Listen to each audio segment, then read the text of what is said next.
Fala pessoal, este é um recorte de um vídeo que fiz ano passado, devido à polêmica de alguns supostos extremistas de direita que invadiram, entre aspas, a Universidade Federal de Santa Catarina.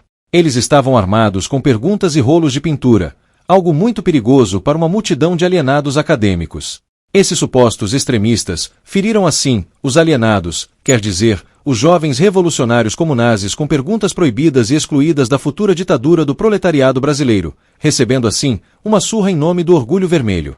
No entanto, tem quem diga que eles atacaram primeiro, dando cabeçadas nos joelhos e botas de seus alvos. Daí o porquê me propus a falar do não tão novo fascismo vermelho identificado até mesmo por alguns integrantes da escola de Frankfurt, visto que, embora uma ideologia distinta do fascismo, seguindo tendência comunista, praticam um modus operandi da arbitrariedade, força e violência, algo que fascistas de fato anseiam imitar. Então vamos ao texto, para não perder muito tempo. Radicalismo em universidades públicas. A dialética diádica implica que os opostos na impossibilidade de síntese se toquem. Certo? É isso que fala aqui o Norberto Bobbio, o qual eu discordo em muitos pontos, tá? Muitos pontos.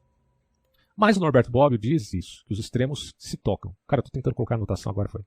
Então esse aqui é o Norberto Bobbio, certo? Que vê no radicalismo, desenfreado de esquerdistas e direitistas, a marca do fundamentalismo político, que pode destroçar o tecido social de democracias liberais. Então quando você pensa na alt-right norte-americana, eu tenho aqui uma série só sobre extrema-direita, onde eu falo dos males que a alt-right provocou, até mesmo em incentivar o radicalismo agora do outro lado, dos antifas. Tá? Então, no fundo, aqui no Brasil, o radicalismo da esquerda tenta responder ao radicalismo que aparece nos Estados Unidos, que aparece na Europa, e que no Brasil se manifestou de modo todo peculiar nos excessos do bolsonarismo. Mas eu não que eu queira comparar bolsonarismo com o alt-right, eu acho que não tem comparação. Tá? Alt-right é um negócio muito sério, muito obscuro. Daria para comparar, talvez, o alt-right com alguns grupos do Discord, mas que não necessariamente também são de direita, porque um dos caras lá que praticaram o crime do Discord, ele era lulista. Então isso varia bastante. Não são grupos organizados. Né? Alt-right também não é um bloco monolítico, tem o mesmo pensamento, a mesma mentalidade. Existem muitas manifestações diferentes, muitas bifurcações dentro da própria alt-right. Mas, enfim, são radicais. Tá? Mas a esquerda também é radical. Muito, né? Como a gente está vendo aqui. Então, assim, Norberto Bobbio vai falar que os extremos se tocam, inevitavelmente. Esquerda e direita.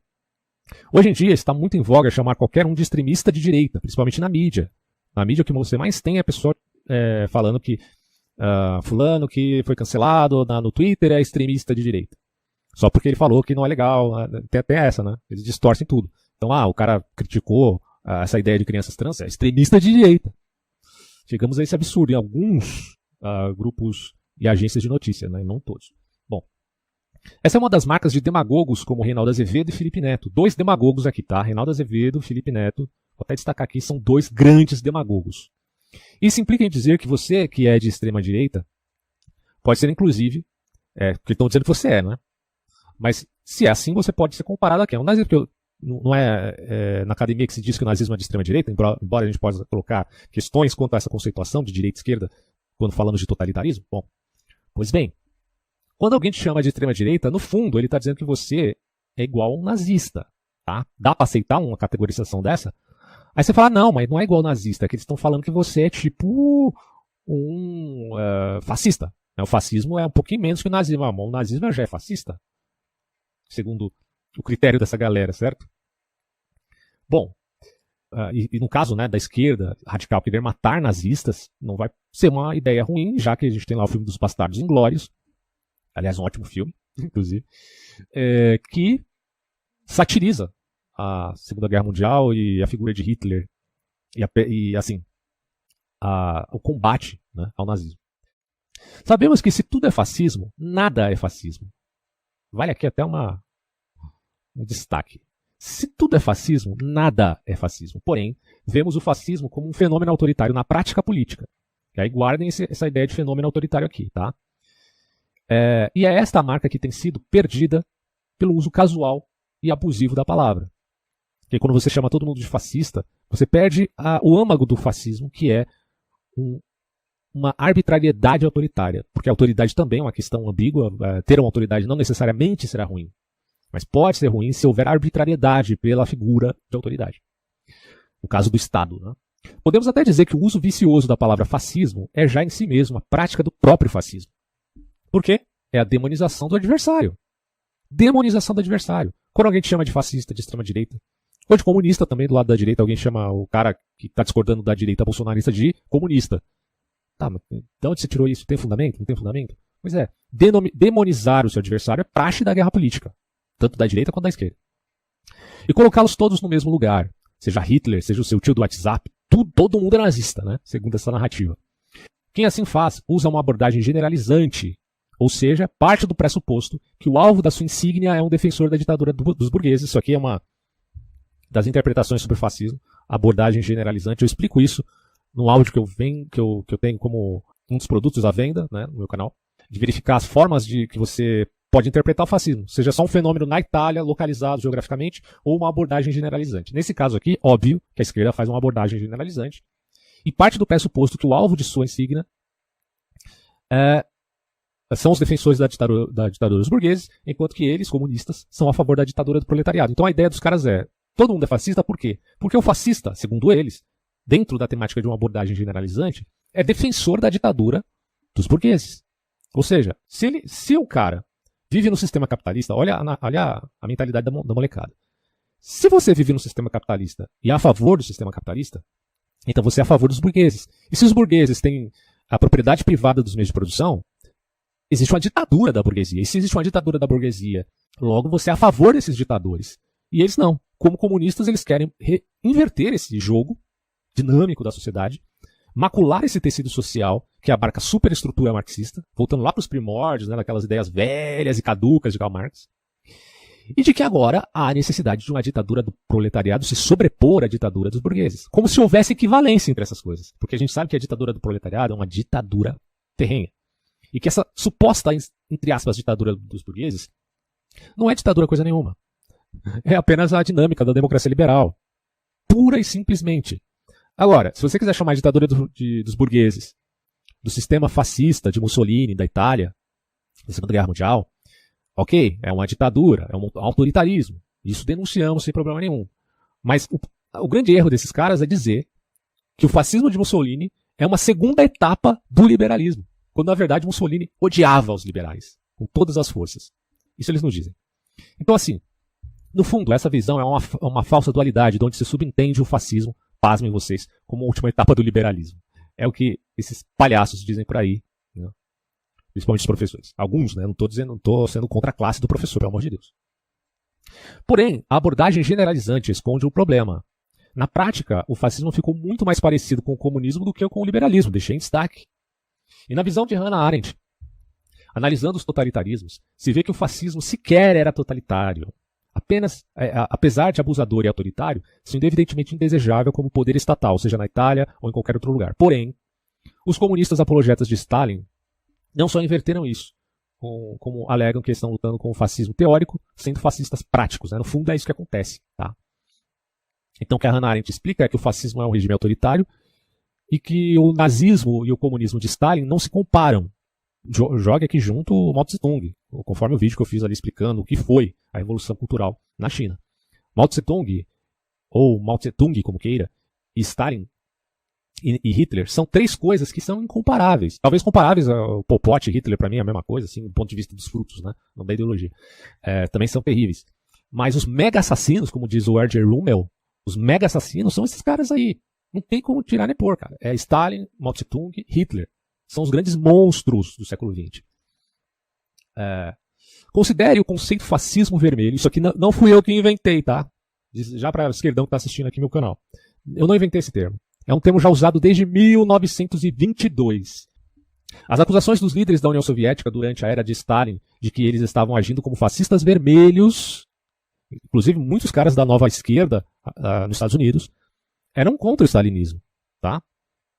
E viam no stalinismo fascistas vermelhos. E aqui, ó, essas críticas eram geralmente feitas por anarquistas, trotskistas, até porque Trotsky foi morto por mando de Stalin, social-democratas e outros socialistas mais liberais ou fabianos, tá? Que também criticam, claro, porque a Revolução do Fabiano é a passos lentos, é a longuíssimo prazo. Tanto que dizem por aí que o PSDB é de socialismo fabiano.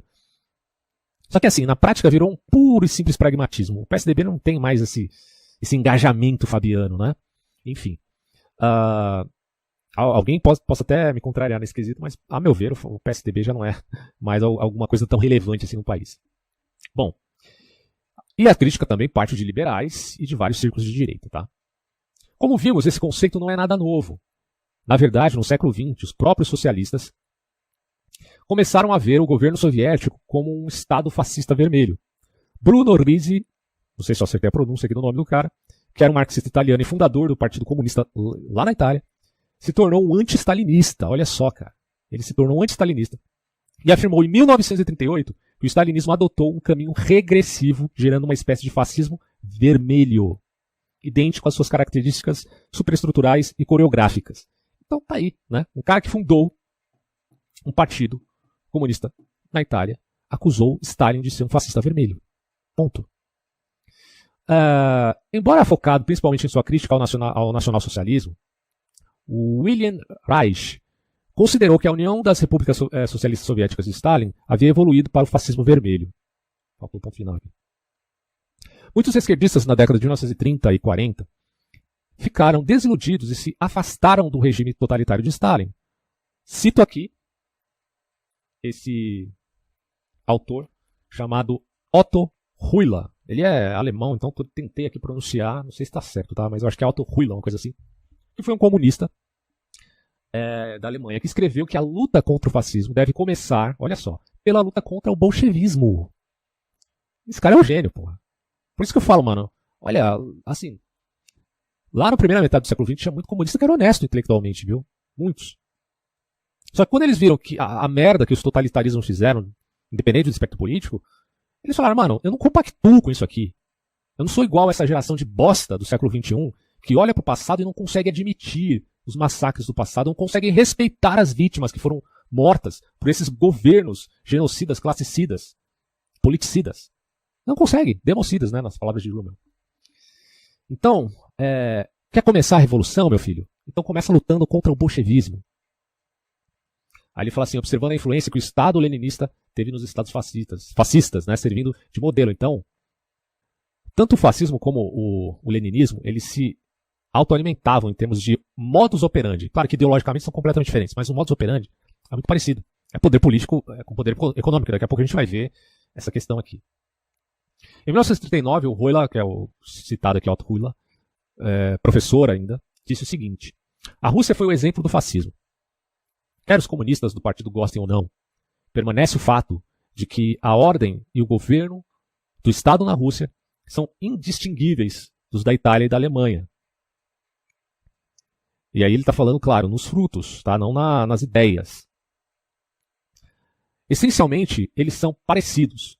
Pode-se falar em um Estado soviético, vermelho, preto ou marrom, bem como de fascista ou fascismo vermelho, preto e marrom. Cara, isso é muito interessante. Tem um livro. Eu já citei aqui a biografia do Hitler, feita pelo Joachim Fest. E simultaneamente, quando eu lia esse livro do Joachim Fest, eu li uma biografia do Stalin também. Stalin, Triunfo e Tragédia, do Dmitry Volkogonov. Cara, quando você lê isso aqui, velho, eu infelizmente ainda não terminei de ler, porque o livro é enorme, cara.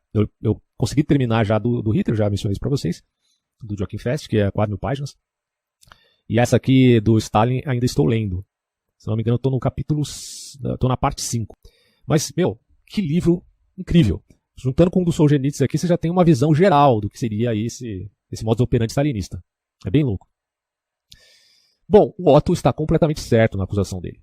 Da mesma forma, o anarquista russo Voliny, exilado que via o Estado soviético como totalitário, como exemplo de capitalismo de Estado, usou o termo fascismo vermelho, até porque os anarquistas e os comunistas não se dão bem.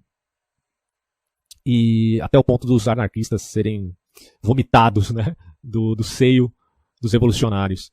E passaram então a criticar, obviamente, o comunismo. E bom, para esse autor, o Estado soviético como totalitário era um capitalismo de Estado. E ele usou o termo fascismo vermelho também para descrever isso.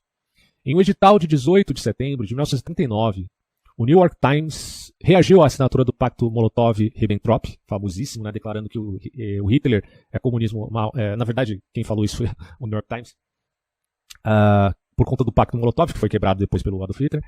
Mas até então eles pensavam, olha, o Hitler é comunista marrom. E o stalinismo é fascista vermelho. Apesar que o Hitler também, a bandeira do Hitler também era vermelha, né? E o edital dizia o seguinte: ó, o mundo agora entenderá que a única questão ideológica real é entre democracia, liberdade e paz, por um lado, e despotismo, terror e guerra, por outro. Isso aqui, sabe quem fala também? É o R.J. Rummel, como já expliquei aqui em outros vídeos. O Rummel vai dizer a mesma coisa. O Rummel tem um site em inglês que ele dá todas as estatísticas numéricas a respeito de genocídios, democídios, politicídios e classicídios. Acessem o site do Rummel para vocês entenderem isso, cara. Tá em inglês, mas é só traduzir, porra, com o Google. Não tem dificuldade nenhuma. Bom, mais recentemente, o jornalista e filósofo francês Bernard-Henri Lévy usou o termo, esse Henri Lévy, inclusive, ele é um pensador secular, tá? Cético, ateu, não tem nada a ver com religião, beleza? Só para deixar claro aqui.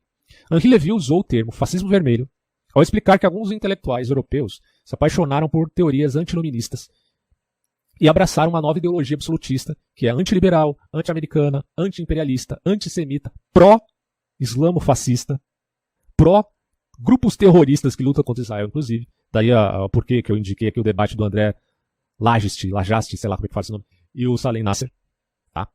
Tá lá no Inteligência Limitada do Vilela. Gostei muito desse debate, foi bem legal. Não preciso nem dizer que o André levou muita vantagem, óbvio, né? E claro, poderíamos acrescentar aqui o identitarismo, ou seja, marca do nazismo que agora aparece com força na cultura do cancelamento. Então, pensa um grupo identitário, nazismo, Ku Klux Klan e tantos outros, baseados em etnia, cor, raça, essas besteiras. Bom, o que acontece aqui é que o identitarismo agora é uma marca profunda em grupos minoritários, que usam do mesmo radicalismo que se viu no passado em pequenos grupos de direita, ou pelo menos ditos de direita. Eis aqui algumas características do fascismo que aparecem, por exemplo, no stalinismo e refletem nos apologetas modernos mais radicais desse regime atroz. Aí vocês perguntam, por que esses alunos de esquerda eles são tão violentos? Por que eles não gostam de dialogar? Por que eles são tão intolerantes? Aliás, é engraçado, eles sempre estão com esse discurso na boca de amor, de tolerância, mas eles são os mais intolerantes. Eles são os mais violentos. Por quê? Bom, porque eles defendem o radicalismo da revolução. E não se faz, entendam bem isso, não se faz revolução com águas de rosas, como já diria Robespierre e outros revolucionários burgueses da Revolução Francesa. Bom, aqui algumas características que aparecem tanto no fascismo quanto no stalinismo. O unipartidarismo, e também no maoísmo, né? Enfim, vários outros. O stalinismo era um regime de partido único, com o Partido Comunista da União Soviética. Quer dizer, se tornou hegemônico, obviamente, né? Se tornou hegemônico, então acabou ficando um partido único, PCUS. O PCUS controlava todos os aspectos da vida na União Soviética, desde a economia até a cultura. Ou seja, leiam o Solzhenitsyn, que ele vai explicar isso muito bem. Como que até antes de Stalin, Lenin já propunha uma revolução tal que tocasse até mesmo as igrejas, para modelá-las à luz da revolução. Então, toca profundamente não só a economia, mas também a cultura. Ou seja, qualitativamente, a ditadura do proletariado era só uma troca de poder, onde um grupo é hostilizado, os burgueses, e outro é entronizado, o proletariado. É aquela velha máxima. Se você é fascista, porque você é a favor da superestrutura capitalista. Então você é a favor da propriedade privada dos meios de produção nas mãos dos burgueses. Então você é contra o proletariado, então você é fascista, ponto. Bom, nesse sentido, significa que eles lutam pela ditadura do proletariado para inverter esse jogo. Só que a inversão desse jogo é apenas troca de poder. Nada mais do que isso. Todos continuarão na verdade, uma merda pior, porque todo mundo vai ser nivelado por baixo e não por cima, óbvio. A ideia é dizer todo mundo vai ser nivelado por cima, mas no fundo, na prática, é todo mundo por baixo. Por isso que Cuba, Coreia do Norte, são países miseráveis. Coreia do Norte ainda recebe subsídio, em alguns casos aí da própria China, não consegue subsistir. Cuba subsistia por conta da União Soviética, até a própria União Soviética desmantelar. Então, vive na miséria. Então assim, ó.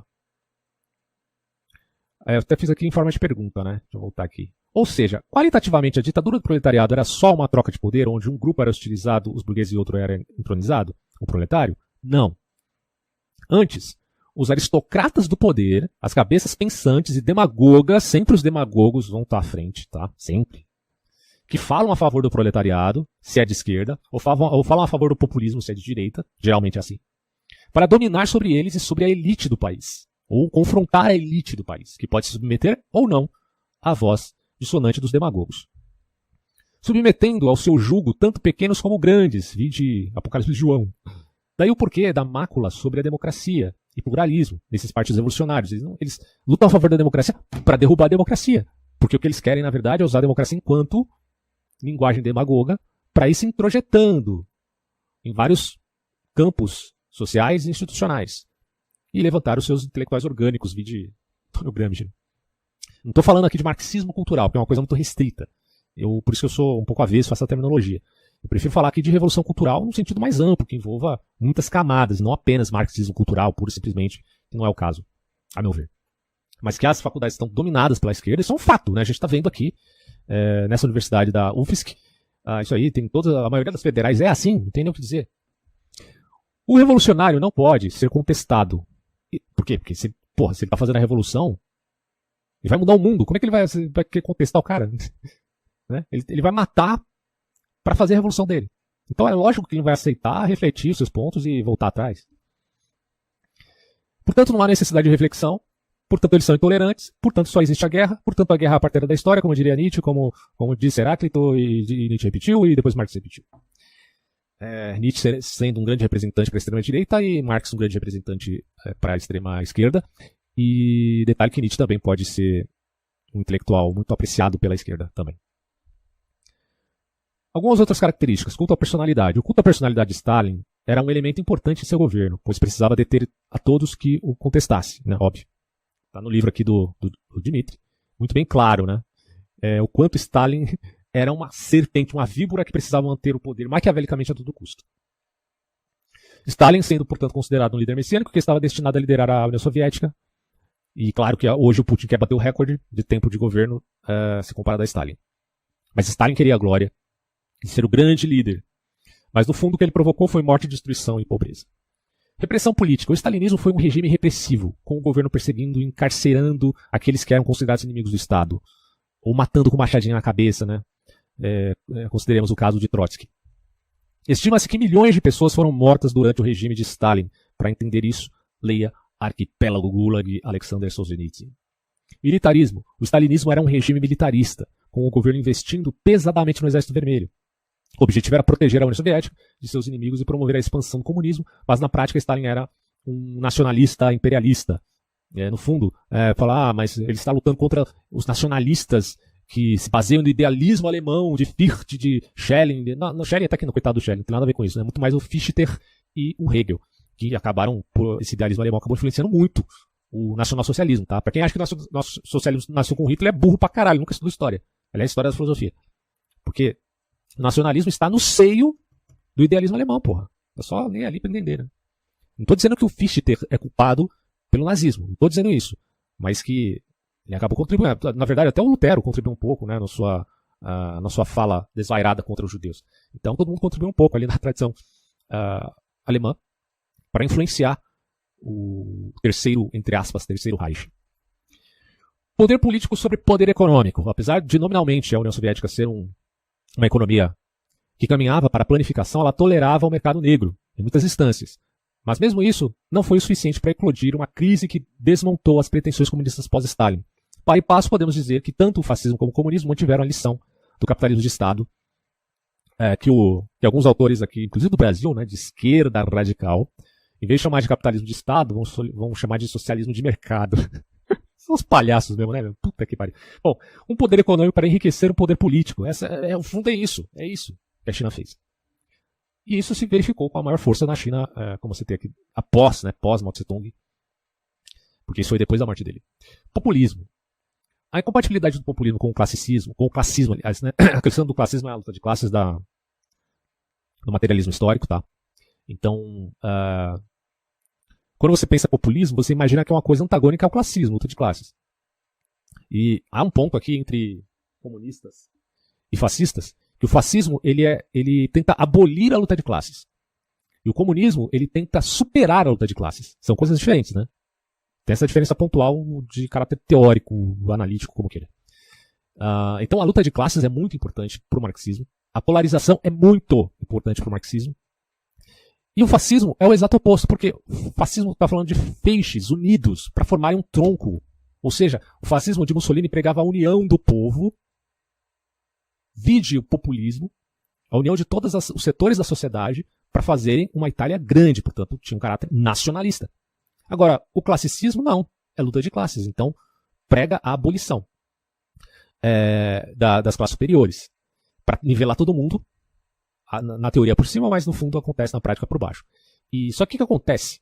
Quando Stalin se tornou o poder soberano da União Soviética, aí virou fascismo, aí virou todo mundo tem que ser unido, aí virou o feixe das faces, do tronco, do machado, de Mussolini.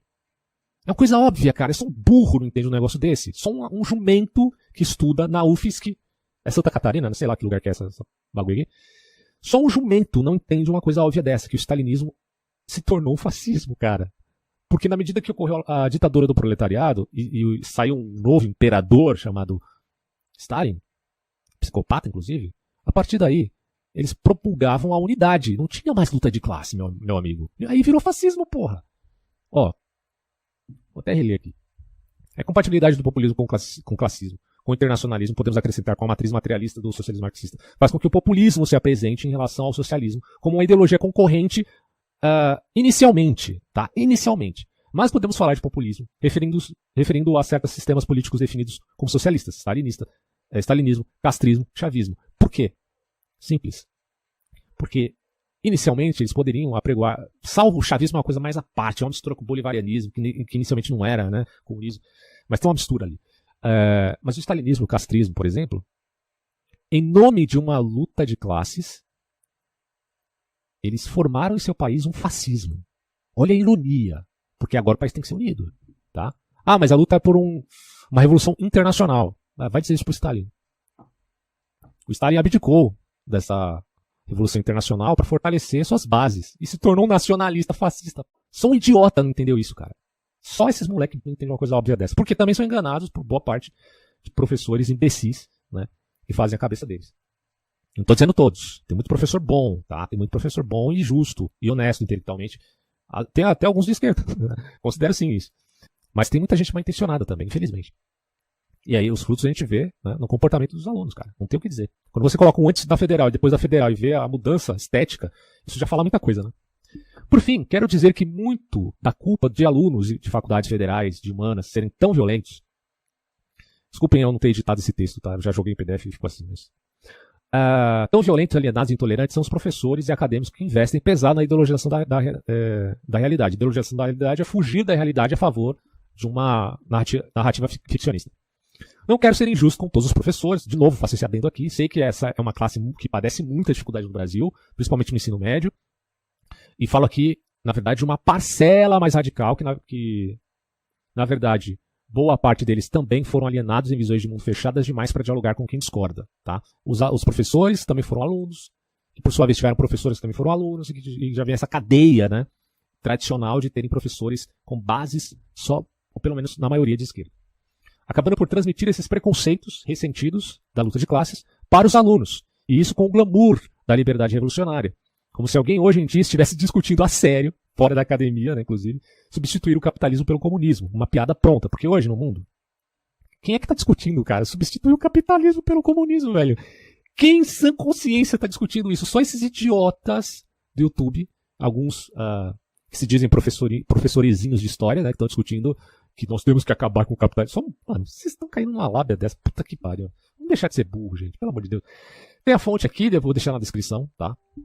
Então é isso, eu vou fechar por aqui o vídeo, já ficou muito grande. Espero que vocês tenham gostado aí e tenham tido paciência de assistir.